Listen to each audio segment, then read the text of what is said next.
तो स्वागत है आपका हमारे YouTube चैनल में। दोस्तों, आज हम लोग DLED सेकेंड सेमेस्टर के विज्ञान का तीसरा पार्ट लेकर के आए हुए हैं। पहला प्रश्न है, जीवधारियों में प्रजनन की कौन कौन सी विधियां होती हैं? आंसर है, जीवधारियों की प्रजनन की विधियों को तीन भागों में बांट सकते हैं। पहला वर्धी प्रजनन, दूसरा है लैंगिक प्रजनन और तीसरा है अलैंगिक प्रजनन। नेक्स्ट क्वेश्चन है, वर्धी प्रजनन किसे कहते हैं? यह प्रायः पौधों में पाया जाता है। जब पौधों के वर्धी भाग जैसे कि जड़, तना और पत्ती से नए पौधे को जन्म होता है तो इसे वर्धी प्रजनन कहते हैं। अगला प्रश्न है, अलैंगिक प्रजनन क्या है? इस विधि में नए जीव की उत्पत्ति एक ही जनक से होती है। इसे अलैंगिक प्रजनन कहते हैं। अगला प्रश्न है, लैंगिक प्रजनन क्या है? इस विधि में नए दो विभिन्न लिंगों वाले जीवधारियों से जीव की उत्पत्ति होती है। अगला प्रश्न है, प्रकाश संश्लेषण की क्रिया में आवश्यक तत्व क्या है? प्रकाश संश्लेषण की क्रिया में आवश्यक तत्व निम्न प्रकार के हैं, जैसे कि कार्बन डाइऑक्साइड, जल, क्लोरोफिल और प्रकाश यानी कि सूर्य का प्रकाश। अगला क्वेश्चन है, उत्सर्जन किसे कहते हैं?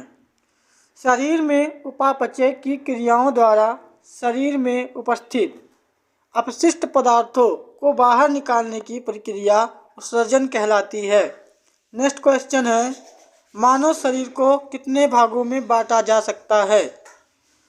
तो इसका आंसर है, मानव शरीर को निम्न भागों में बांटा जा सकता है, जैसे कि सिर, मस्तिष्क, ग्रीवा, धड़, हृदय, ऊर्ध्व शाखाएं, अधोशाखा, श्वसन अंग। नेक्स्ट क्वेश्चन है, प्रश्न जो अगला हमारा है, मानव कंकाल को कितने भागों में बांटा जा सकता है? तो मानव कंकाल को दो भागों में बांटा जा सकता है, जैसे कि अक्षीय कंकाल और अनुबंधी कंकाल। अगला प्रश्न है, पेशियों को कितने प्रकार को बताया गया है? तो पेशियां दो प्रकार की होती हैं। पहला ऐच्छिक पेशी, दूसरा है अनैच्छिक पेशियां। अगला प्रश्न है, मनुष्य को कितने प्रकार के दांत पाए जाते हैं, या फिर मनुष्य में कितने प्रकार के दांत पाए जाते हैं? तो आंसर है, 4 प्रकार के दांत पाए जाते हैं। अगला प्रश्न, भोजन में पाए जाने वाला पोषक तत्व के नाम बताइए। नंबर 1 कार्बोहाइड्रेट, दूसरा है प्रोटीन, तीसरा है वसा, चौथा है विटामिन और पांचवा है खनिज और छठवां है रेफेज। रेफेज किसे कहते हैं?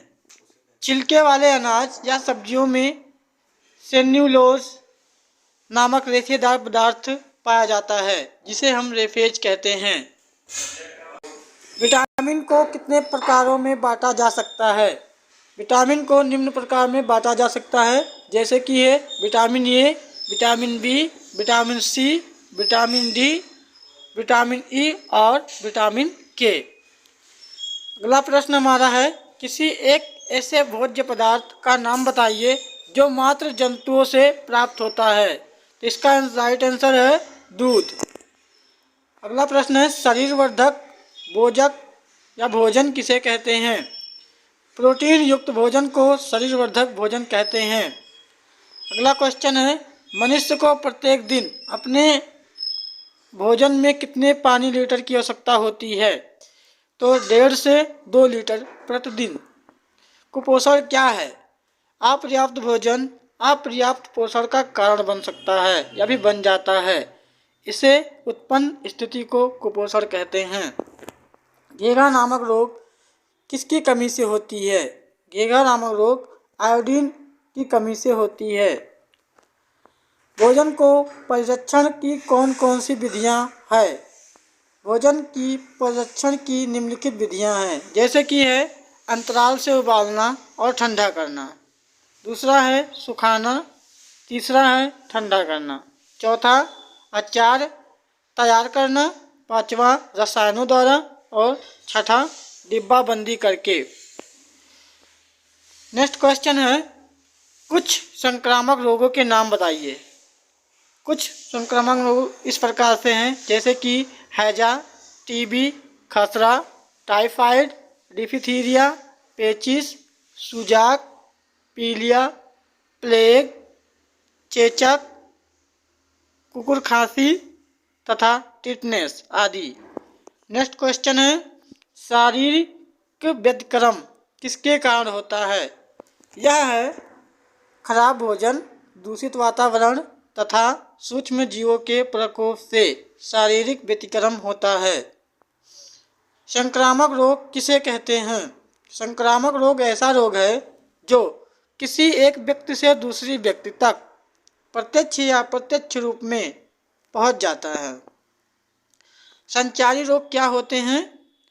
वह सभी रोग जिनके तात्कालिक कारण सूक्ष्म जीव होते हैं तथा ये रोग एक दूसरे मनुष्य तथा छुआछूत के कारण फैल जाते हैं, उन्हें संचारी रोग कहते हैं। नेक्स्ट क्वेश्चन है, संक्रामक रोग कितने प्रकार के होते हैं। संक्रामक रोग दो प्रकार के होते हैं, एक होता है सांसर्गिक रोग, दूसरा है संचारी रोग। अगला प्रश्न है, परमाणु का आवेश क्या होता है। परमाणु का आवेश शून्य होता है। और परमाणु संख्या क्या होती है। वह मूलभूत संख्याएं जो उस परमाणु के नाभिक में प्रायः प्रोटॉनों की संख्या को बतलाती हैं। वह संख्या इलेक्ट्रॉनों की संख्या के तुल्य भी होती हैं। इसे प्रोटॉन संख्या भी कहते हैं। नेक्स्ट क्वेश्चन है, परमाणु द्रव्यमान क्या है। परमाणु द्रव्यमान के बताने वाले एकक यह C12 परमाणु के अर्थात 1/12 अर्थात 1.66033 इंटू 10⁻27 किलोग्राम के समतुल्य होती हैं। नेक्स्ट क्वेश्चन है, संयोजकता किसे कहते हैं। किसी तत्व के परमाणु में बाह्यतम कोश में उपस्थित इलेक्ट्रॉनों की संख्या को उस तत्व की संयोजकता कहते हैं। नेक्स्ट प्रश्न है, यौगिक किसे कहते हैं। दो या दो से अधिक तत्व निश्चित अनुपात में संयोग करके एक नया पदार्थ बनाते हैं, इसे यौगिक कहते हैं। अगला प्रश्न है, मिश्रण किसे कहते हैं। दोस्तों, यह दो या दो से अधिक पदार्थ अनिश्चित अनुपात में मिलाकर मिश्रण बनाते हैं, जैसे कि सिरका और पीतल। प्रतीक क्या है।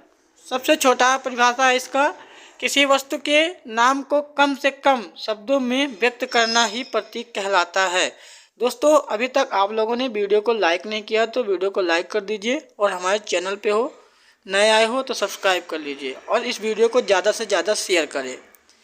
अगला प्रश्न है, पास पड़ोस में होने वाले परिवर्तन के प्रकार बताइए। यह परिवर्तन निम्न प्रकार के होते हैं, जैसे कि तीव्र तथा मंद परिवर्तन, दूसरा है अनुकूल तथा प्रतिकूल परिवर्तन, तीसरा है नियमित तथा अनियमित परिवर्तन, चौथा है प्रत्यावर्तित या अप्रत्यावर्तित परिवर्तन, पांचवा है भौतिक तथा रासायनिक परिवर्तन, छठा है नियंत्रित और अनियंत्रित परिवर्तन और सातवां है कृत्रिम परिवर्तन, जैसे कि इसे मानव द्वारा परिवर्तन किया जाता है। अगला प्रश्न है, दो या दो से अधिक पदार्थों में परिवर्तन किस कारण होता है। तो इसका यह कारण है, दो या दो से अधिक पदार्थों में परिवर्तन एक दूसरे के संपर्क के कारण हो जाता है। ज्वालामुखी का फूटना कैसा परिवर्तन है। तो ज्वालामुखी का फूटना एक प्राकृतिक परिवर्तन है। नियमित तथा अनियमित परिवर्तन क्या है। निश्चित समय पर लगातार होते रहने वाले परिवर्तन नियमित तथा वे परिवर्तन जिनका समय निश्चित नहीं होता है उन्हें अनियमित परिवर्तन कहलाते हैं। अम्ल कितने प्रकार के होते हैं। अम्ल मुख्यतः 3 प्रकार के होते हैं, जैसे कि है हाइड्रोक्साइड अम्ल, दूसरा ऑक्सी अम्ल, तीसरा है थायो अम्ल। अगला प्रश्न है, पर्यावरण प्रदूषण का क्या अर्थ है। पर्यावरण प्रदूषण का तात्पर्य है जब बाह्य दूषित वस्तुएं आसपास के परिवेश को दूषित कर देती हैं तो उन्हें पर्यावरण प्रदूषण कहते हैं। पर्यावरण प्रदूषण को फैलाने का कोई एक कारण बताइए, जैसे कि है यातायात के साधन। अगला प्रश्न है, पर्यावरण प्रदूषण के प्रकारों का उल्लेख करो। तो यह निम्न प्रकार के हैं: वायु प्रदूषण, जल प्रदूषण, ध्वनि प्रदूषण, मृदा प्रदूषण।